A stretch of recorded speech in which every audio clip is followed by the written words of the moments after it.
नमस्कार, big news big show देख रहे हैं आप। आपके साथ मैं हूं राज ठाकुर।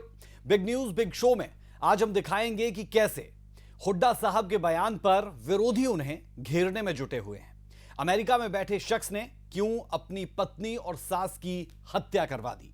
बात अमेरिकी राष्ट्रपति जो बाइडेन के इजरायल दौरे की भी करेंगे, लेकिन सबसे पहले बात हरियाणा में बिछी चुनावी चौसर की कर लेते हैं। हरियाणा विधानसभा चुनाव में ज्यादा वक्त नहीं बचा है, लिहाजा सभी दलों ने सत्ता हासिल करने के लिए जोर आजमाइश शुरू कर दी है। इसी कड़ी में मुख्यमंत्री मनोहर लाल ने अपने सभी विधायकों को सख्त निर्देश दिए हैं। मनोहर लाल ने कहा है कि सभी विधायक अपने विधानसभा क्षेत्र में जनसंवाद करें और सोशल मीडिया पर एक्टिव रहें। यह विशेष रिपोर्ट देखें।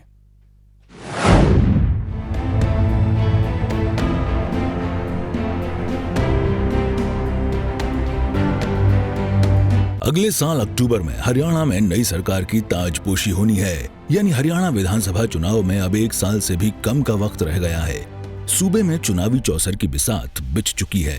सभी दल अपने अपने मुफीद चुनावी चौसर पर गोटियां फिट कर रहे हैं और सत्ता हासिल करने के लिए हर जोर आजमाइश जारी है। अगले चुनाव में हैट्रिक बनाने की हसरत लिए बीजेपी भी काफी गंभीर है। सूबे के मुखिया मनोहर लाल ने सभी बीजेपी विधायकों के लिए आदेश जारी किया है। इस आदेश के मुताबिक बीजेपी विधायकों को अपनी विधानसभा के साथ साथ दूसरे विधानसभा क्षेत्रों में भी जनसंवाद करने को कहा गया है। सीएम ने सख्त निर्देश देते हुए कहा कि बीजेपी विधायक जनता से मिलें और सोशल मीडिया पर भी पूरी तरह से सक्रिय रहें। के माननीय मुख्यमंत्री जी के साथ साथ अभी हमारे सांसद और मंत्री जनसंवाद कर रहे थे। अब विधायक भी अपने विधानसभा में तो जाते ही रहते हैं, उसके अलावा अन्य विधानसभा में जाए, ऐसे वो 5-5 दिन लगाए। उनसे भी उनकी तिथियां मांगी गई है। अपनी सुविधा अनुसार विधायकों ने तिथियां दी है और अपनी किस विधानसभा में जाना चाहते हैं वो भी बताया है कि ये तो लगातार ही रहता है। और वास्तव में 9 वर्ष पे जब इसके पूरे होंगे और माननीय मुख्यमंत्री इस पे प्रेस वार्ता भी करेंगे और जितने हमारी उपलब्धियां है उन सबको लेकर विधायक, भारतीय जनता पार्टी का कार्यकर्ता, मंडल स्तर बूथ स्तर पर वो भी जाएंगे। ऐसे ही सोशल मीडिया का विधायक लगातार उपयोग करे।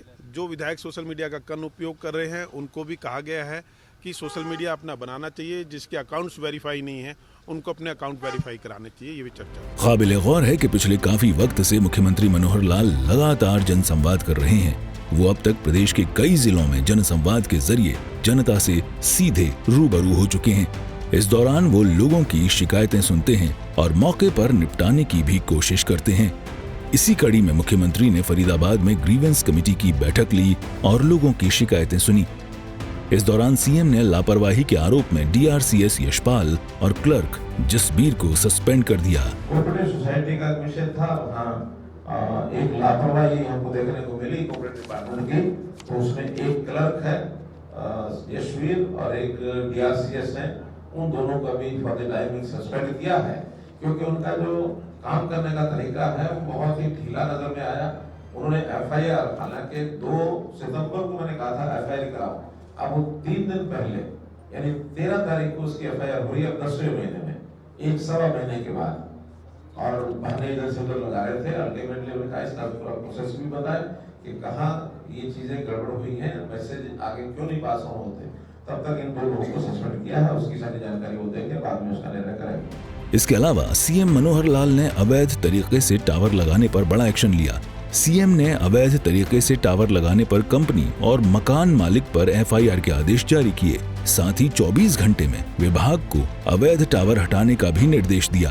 टावर लगाने की मकान के ऊपर मकान मालिक ने कमजोर मकान है उसके ऊपर 2 टावर तो पहले लगवा लिए। एक परमिशन से था, एक बिना परमिशन के, और तीसरा टावर भी बिना परमिशन के वो लगवा रहे थे।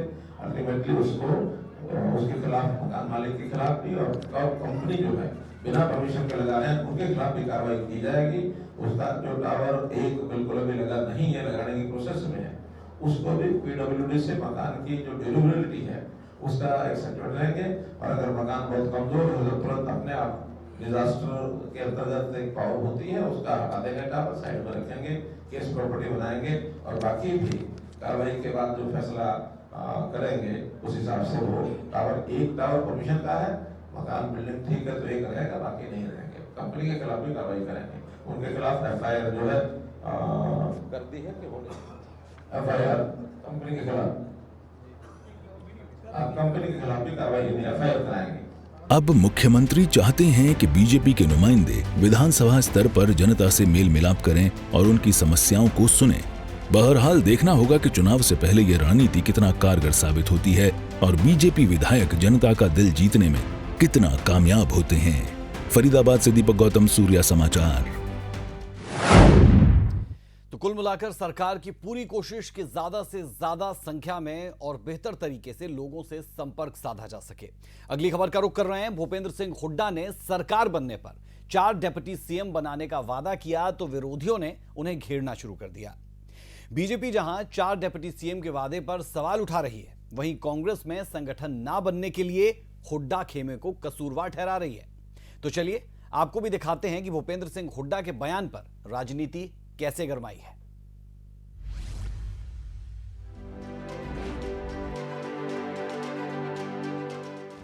चुनावी सरगर्मियां तेज हैं, तो सियासत भी चरम पर है।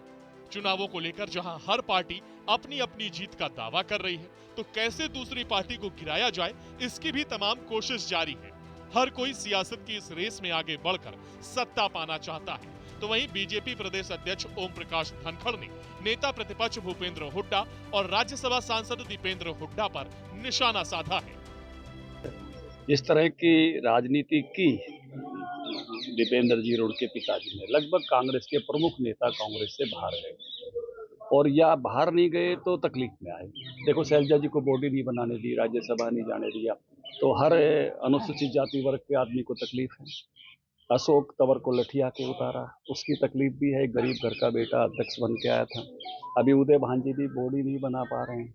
तो इस नाते से चौधरी वीरेंद्र सिंह जी कहो, जय राव इंद्रजीत जी कहो, कुलदीप बिश्नोई कहो, कितने सारे लोग कांग्रेस से कोई जो वातावरण उत्पन्न किया उसके कारण से आज बीजेपी के बड़े नेता धर्मवीर जी, रमेश कौशिक जी, सुरजेवाला जी को जाके यहाँ राज्यसभा की सीट थी, उसके बाद भी राजस्थान से लड़ना पड़ा। क्यों?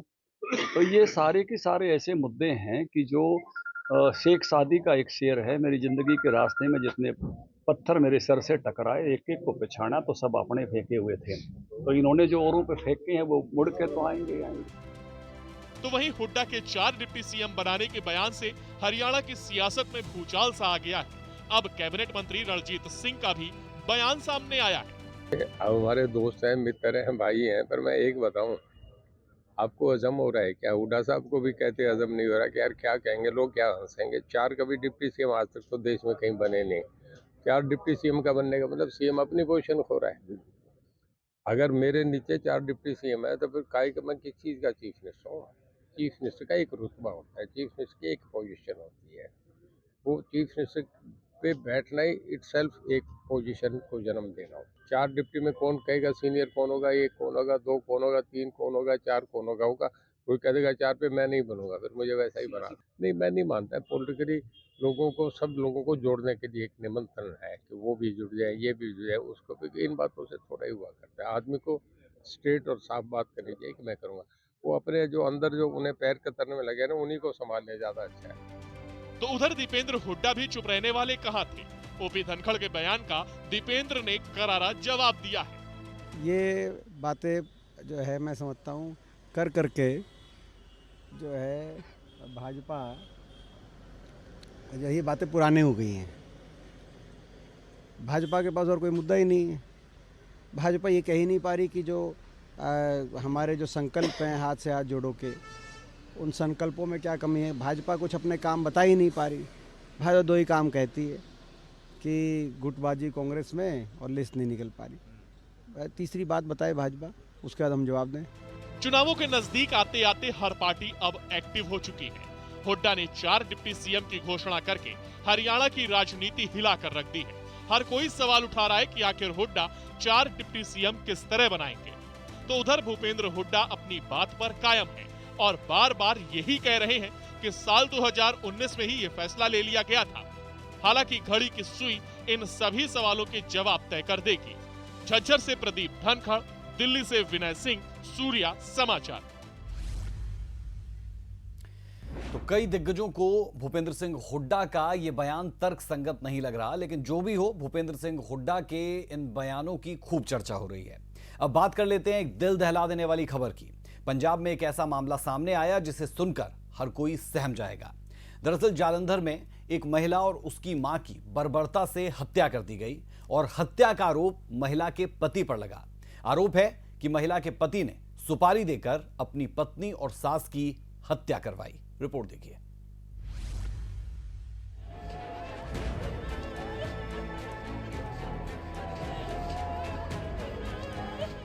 पंजाब के जलंधर में दिन दहाड़े ऐसी वारदात हुई जिससे पूरा इलाका दहशत में है।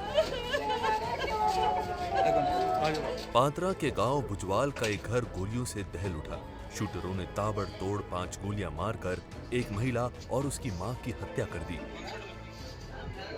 शूटर्स ने हत्या के बाद पेट्रोल डालकर बुजुर्ग महिला का शव जला दिया।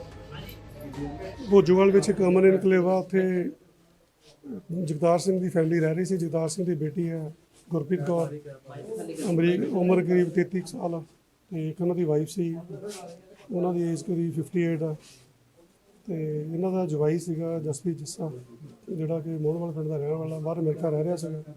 ਇਹਨਾਂ ਦੀ ਬੇਟੀ ਦੀ ਆਪਸ ਵਿੱਚ ਨਹੀਂ ਬਣਦੀ ਸੀ ਉਹਨਾਂ ਦੇ ਨਾਲ, ਸ਼ੱਕ ਵਗੈਰਾ ਕਰਦਾ ਸੀਗਾ, ਤੇ ਉਹਨੇ ਬਾਹਰੋਂ ਬੰਦੇ ਹਾਇਰ ਕਰਕੇ ਕੋਈ ਜੱਸਾ ਹੈਪੋਵਾਲ ਤੋਂ ਉਹਨੂੰ ਹਾਇਰ ਕੀਤਾ ਤੇ ਆ ਕੇ ਇਹਨਾਂ ਤੇ ਅਟੈਕ ਕੀਤਾ। 4 ਗੋਲੀਆਂ ਮਾਰੀਆਂ ਇਹਨਾਂ ਨੇ ਤੇ ਰਣਜੀਤ ਕੌਰ ਨੂੰ ਪੈਟਰੋਲ ਪਾ ਕੇ ਅੱਗ ਲਗਾਤੀ है। दोनों की मौके पर मौत हो गई। अब जरा ये भी जान लीजिए कि हत्याकांड का इल्जाम किसके सर लगा है। दरअसल आरोप है कि ये दोनों हत्याएं अमेरिका में बैठे महिला के पति ने करवाई है। उसने सुपारी देकर अपनी पत्नी और सास की हत्या करवा दी। ਅਸੀਂ ਕਾਰਵਾਈ ਕਰ ਰਹੇ ਹਾਂ। ਮਾਤਾ ਕੀ ਨਾਮ ਹੈ ਤੇ ਧੀ ਦਾ ਕੀ ਨਾਮ ਹੈ? ਮਾਤਾ ਰਣਜੀਤ ਕੌਰ ਆ, 58 ਏਜ ਆ, ਗੁਰਪ੍ਰੀਤ ਕੌਰ ਉਹਨਾਂ ਦੀ ਲੜਕੀ ਆ। ਇਹ ਜੋ ਉਹਨਾਂ ਦੇ ਦੱਸਣ ਅਨੁਸਾਰ ਇਹ ਹੈ ਵੀ ਜਸਪ੍ਰੀਤ ਜੱਸਾ ਜਿਹੜਾ ਬਾਹਰ ਅਮਰੀਕਾ ਰਹਿ ਰਿਹਾ, ਉਹਨੇ ਬੰਦੇ ਹਾਇਰ ਕਰਕੇ ਇਹਨਾਂ ਤੇ ਉੱਥੋਂ ਇਹਨਾਂ ਦਾ ਸੰਪਰਕ ਹੋਇਆ। ਪਹਿਲਾਂ ਵੀ ਇਹਨਾਂ ਦੇ ਆਪਸ ਵਿੱਚ ਗੱਲਬਾਤ ਚੱਲ ਰਹੀ ਸੀਗੀ ਤੇ ਉੱਥੋਂ ਉਹਨੇ ਬੰਦੇ ਹਾਇਰ ਕਰਕੇ ਇਹਨਾਂ ਦੇ ਗੋਲੀ ਚਲਾਈ। पुलिस ने हत्याकांड के बाद सीसीटीवी फुटेज खंगाली तो एक शूटर की पहचान हो गई है। अब उसे पकड़ने में टीमें जुटी है। पुलिस ने बताया कि हत्याकांड को अंजाम अमेरिका से बैठे जसप्रीत सिंह जस्सा ने दिया है। उसने दोनों की सुपारी देकर हत्या करवाई है। पुलिस ने आरोपी दामाद के खिलाफ सुपारी देकर हत्या करवाने का मामला दर्ज किया है। सीसीटीवी ਅਸੀਂ ਚੈੱਕ ਕਰ ਰਹੇ ਹਾਂ, ਕੁਝ ਆਈ ਹੈ ਸਾਡੇ ਕੋਲ, ਕੁਝ ਅਸੀਂ ਹੋਰ ਦੇਖ ਰਹੇ ਹਾਂ। ਅਜੇ ਟ੍ਰੇਸ ਨਹੀਂ ਹੋਇਆ, ਕਰ ਰਹੇ ਟ੍ਰੇਸ। ਕਿੰਨੇ ਜਣੇ ਸੀ? 2 ਜਣੇ ਸੀ। ਇੱਕ ਦੇ ਮੂੰਹ ਬੰਨਿਆ ਸੀ, ਇੱਕ ਦਾ ਮੂੰਹ ਖੁੱਲਿਆ ਸੀਗਾ। ਇੱਕ ਦਾ ਪਤਾ ਲੱਗ ਗਿਆ, ਬਾਕੀ ਦੂਸਰੇ ਨੂੰ ਟ੍ਰੇਸ ਕਰ ਰਹੇ ਸੀ। बुजुर्ग महिला की पहचान रणजीत कौर पत्नी जगतार सिंह और बेटी की पहचान गुरप्रीत कौर पत्नी जसप्रीत सिंह निवासी मोहनवाला गढ़शंकर जिला होशियारपुर के रूप में हुई है। पुलिस ने गुरप्रीत कौर के पति जसप्रीत सिंह जिस्सा के खिलाफ शूटरों को सुपारी देकर हत्या करवाने का मामला दर्ज कर लिया है। पुलिस को इलाके की सीसीटीवी फुटेज मिली है। इससे एक शूटर की पहचान हो चुकी है। उसकी पहचान जस्सा निवासी हैप्पोवाल बंगा के रूप में हुई है। पुलिस शूटर जस्सा और उसके साथी की तलाश कर रही है। आरोपी के ससुर का कहना है कि उसकी बेटी गुरप्रीत कौर की शादी 8 साल पहले जसप्रीत सिंह के साथ हुई थी। इसके बाद उनके यहाँ एक बेटी पैदा हुई। जसप्रीत सिंह उनकी बेटी गुरप्रीत कौर को काफी परेशान करता था। इस कारण 8 महीने पहले गुरप्रीत कौर अपने मायके आ गई थी, जबकि जस्सी अमेरिका चला गया। महिला के पति का आरोप है कि वो गुरप्रीत कौर के चरित्र पर बेवजह शक करता था। बहरहाल अब देखना होगा कि पुलिस के हाथ आरोपियों तक कब तक पहुंचते हैं। सूर्या समाचार के लिए जलंधर से नकुल शर्मा की रिपोर्ट। और अब बात उस खबर की जो सिस्टम पर सवाल खड़े करती है। बहादुरगढ़ में हॉरर किलिंग के एक आरोपी को पकड़ने में 13 साल लग गए। अंदाजा लगा सकते हैं, 13 साल। वारदात के 13 साल बाद पुलिस ने उस आरोपी पिता को बिहार से गिरफ्तार किया जिसने प्रेम प्रसंग के चलते अपनी बेटी की हत्या कर दी थी।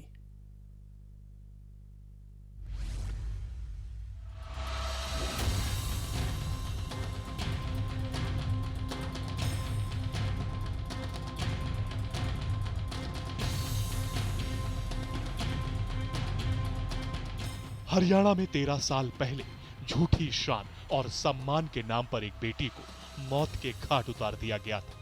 हत्या का आरोप पिता, मां, बहन पर लगा था। इस वारदात को अंजाम देने वाला पिता 13 सालों से फरार चल रहा था और अब 13 साल बाद उसकी गिरफ्तारी हुई है। पुलिस ने आरोपी पिता को बिहार के खगड़िया जिले से गिरफ्तार किया है। खगड़िया डिस्ट्रिक्ट से खुशीलाल नाम का जो अपराधी जिसकी गिरफ्तारी बची हुई थी, करीब 13 साल से जो फरार चल रहा था, उसको गिरफ्तार किया है। उसको खगड़िया से 14 तारीख को गिरफ्तार करके वहाँ जो लोकल कोर्ट थी वहाँ पेश करके और ट्रांजिट रिमांड पे भादुड़ ले आया गया और यहाँ कल जो लोकल इलाका मजिस्ट्रेट हमारे उनके सामने पेश किया और आज उसको न्यायिक हिरासत के लिए भेज दिया गया। गिरफ्तारी के बाद पुलिस ने आरोपी को कोर्ट में पेश किया, जहां से उसे जेल भेज दिया गया है। अब आपको बता दें पूरा मामला क्या है। दरअसल 13 साल पहले हुई थी नाबालिग बेटी की हत्या। प्रेम प्रसंग के चलते गला दबाकर बेटी की हत्या कर दी गई। हत्या के बाद शव को बोरे में बंद कर नाले में फेंक दिया गया। हत्या का आरोप पिता, मां और बहन पर लगा था। वारदात के बाद आरोपी पिता फरार हो गया था, जबकि मां बहन को पुलिस ने गिरफ्तार कर लिया था। पुलिस ने आरोपी पिता पर 5,000 का इनाम रखा था। बहादुरगढ़ से प्रदीप धनखड़, सूर्या समाचार। बिग न्यूज बिग शो में अब बात इजराइल हमास जंग की। इजराइल और हमास की जंग समय के साथ और विकराल होती जा रही है। गाजा पट्टी के एक अस्पताल में हुए भीषण धमाके के बाद जॉर्डन में अमेरिकी राष्ट्रपति जो बाइडेन और अरब नेताओं के बीच होने वाला शिखर सम्मेलन रद्द हो चुका है। इसीलिए बाइडेन सीधे इजराइल पहुंचे। तेल अवीव पहुंचने के बाद उन्होंने इजराइल के प्रधानमंत्री बेंजामिन नेतन्याहू से मुलाकात की। अब इजराइल हमास जंग में अमेरिका की एंट्री के मायने क्या है, इसका सटीक विश्लेषण जानने की कोशिश करते हैं हमारी विशेष रिपोर्ट में।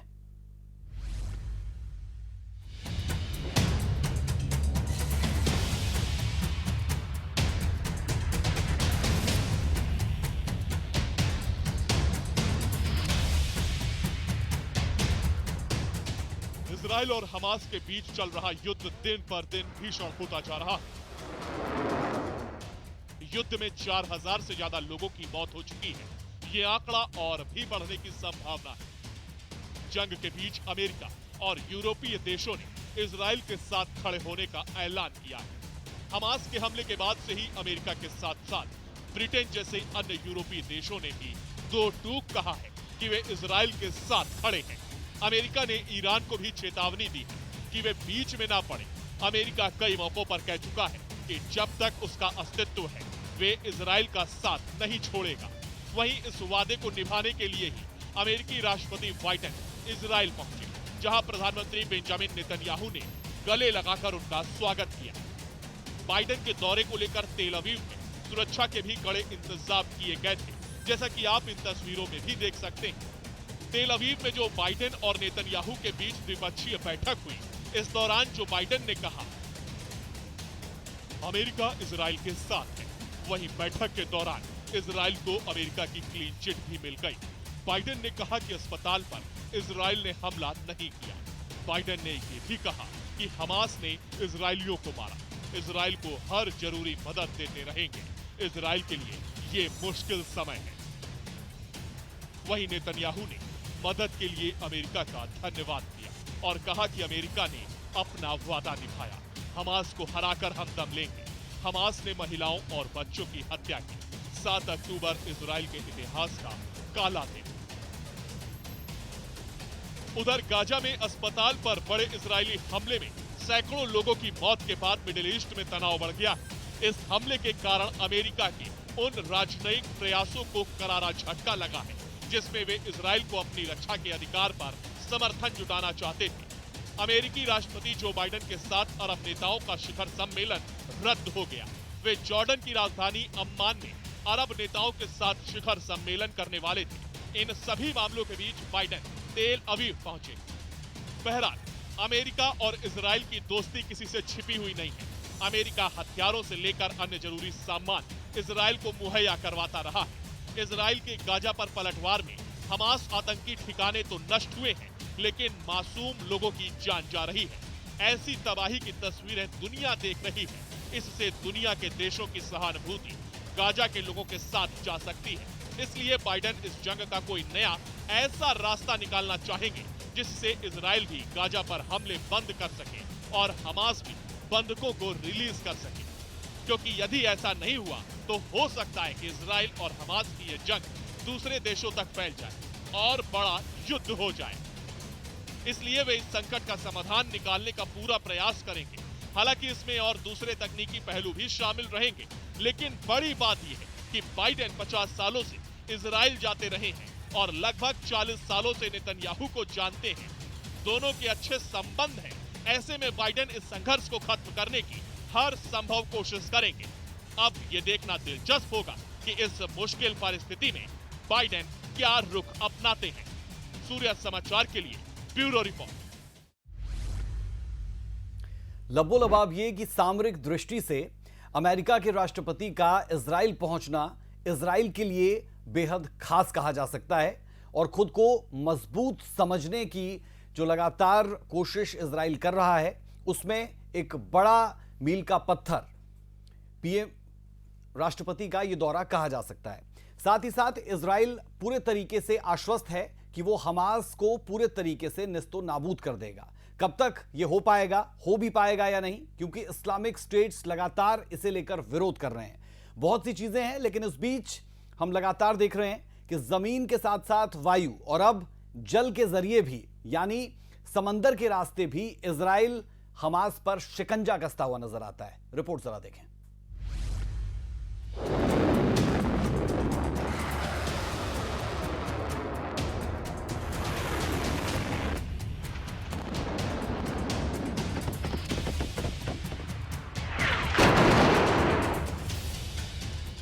इजराइल ने हमास को मिटाने की कसम खाई है।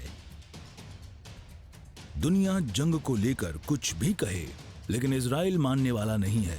वो हमास को मिटाने की जिद पर अड़ा है। दुनिया युद्ध को लेकर टेंशन में है, लेकिन इजराइल जंग को और तेज करता जा रहा है। अब इजराइल ने हमास पर 3 तरफ से अटैक कर दिया है। इजराइल ने हमास के आतंकियों की नाक में दम कर रखा है। उसकी सेना गाजा पट्टी को चारों ओर से घेरे हुए है। एक तरफ उसके लड़ाकू विमान आसमान से बम बरसा रहे हैं, तो दूसरी तरफ जमीन पर मौजूद टैंक आग के गोले उगल रहे हैं।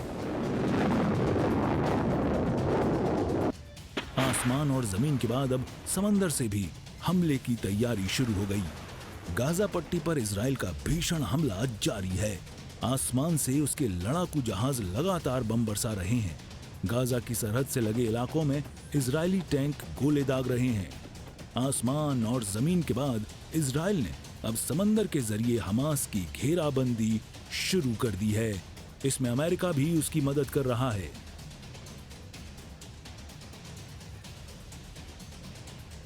उसके 2 विमान वाहक जंगी पोत भूमध्य सागर में इजराइल की मदद के लिए पहुंच गए हैं। अमेरिका के जंगी जहाज यूएसएस गेराल्ड आर फोर्ड और यूएसएस आइजनहावर को तैनात कर दिया गया है। गेराल्ड आर फोर्ड को दुनिया का सबसे बड़ा एयरक्राफ्ट कैरियर माना जाता है। परमाणु ऊर्जा से चलने वाला जंगी जहाज गेराल्ड फोर्ड 76 मीटर ऊंचा है। इस तरह उसकी ऊंचाई दिल्ली के कुतुब मीनार से भी ज्यादा है। इसकी क्षमता 1 लाख टन से ज्यादा बताई गई है। इस पर एक साथ 70 फाइटर जेट ले जाए जा सकते हैं। इसे चलाने के लिए 4500 नौसैनिक लगातार काम करते हैं। इसकी रफ्तार 56 किलोमीटर प्रति घंटा है। इसी तरह अमेरिका का दूसरा सबसे बड़ा जंगी जहाज आइजनहावर साल 1977 से तैनात है। इसने खाड़ी युद्ध में अहम भूमिका निभाई है। इसमें एक साथ 56 फाइटर जेट और हेलीकॉप्टर तैनात किए जा सकते हैं। 3D रडार से लैस इस जंगी जहाज में टारगेट को इंटरसेप्ट करके नष्ट करने की क्षमता है। अमेरिका ने लेबनान, ईरान और सीरिया को हमास और इजराइल के बीच हो रही जंग में शामिल होने से रोकने के लिए इन दोनों जंगी जहाजों को भेजा है। दूसरी तरफ इजरायली नौसेना भी समंदर में पूरी तरह मुस्तैद है। समंदर के रास्ते किसी भी तरह की घुसपैठ रोकने के लिए पुख्ता तैयारी कर चुकी है। संदिग्ध आतंकवादियों को देखते ही उन पर लगातार गोलियां बरसा रही है। इजराइल एक एक करके हमास के आतंकियों के कमांडरों को ढेर कर रहा है। उसके विमानों ने राफा ब्रिगेड में हमास के एक कमांडर मोहम्मद अबू शामला को ढेर कर दिया। इस आतंकी के घर का इस्तेमाल नौसैनिक हथियारों को जमा करने के लिए किया जा रहा था। इजराइल भले ही पहले अरब देशों को मात दे चुका हो, लेकिन इस बार उसकी राह आसान नहीं है, क्योंकि इस बार उसकी जंग केवल हमास के आतंकियों से ही नहीं है, बल्कि लेबनान, ईरान और सीरिया जैसे देश भी उससे युद्ध के लिए तैयार हैं। लेबनान की ओर से हिजबुल्लाह के आतंकी इजराइल पर हमले कर रहे हैं। लेबनान इजराइल बॉर्डर का इलाका पहाड़ी क्षेत्र है। हिजबुल्लाह के आतंकी इन पहाड़ों का इस्तेमाल करके गोरिल्ला युद्ध कर रहे हैं। ईरान ने भी धमकी दी है कि अगर इजराइल ने युद्ध नहीं रोका तो वो उसके खिलाफ उतर सकता है। हालांकि ईरान की इस चेतावनी का इजराइल पर कोई असर नहीं पड़ा है। इजरायली सेना लगातार गाजा की ओर बढ़ रही है। इजराइल ने हमास के कमांडर अली काची को भी मार गिराया है। उसको 2005 में गिरफ्तार किया गया था। इसी तरह इजराइल ने एक एयर स्ट्राइक में दक्षिणी खान यूनिस बटालियन में नहबा बल के टॉप कमांडर बिलाल अल कदरा को मार गिराया। जाहिर है कि दोनों के बीच जंग अभी लंबी चलने वाली है। ब्यूरो रिपोर्ट, सूर्य समाचार।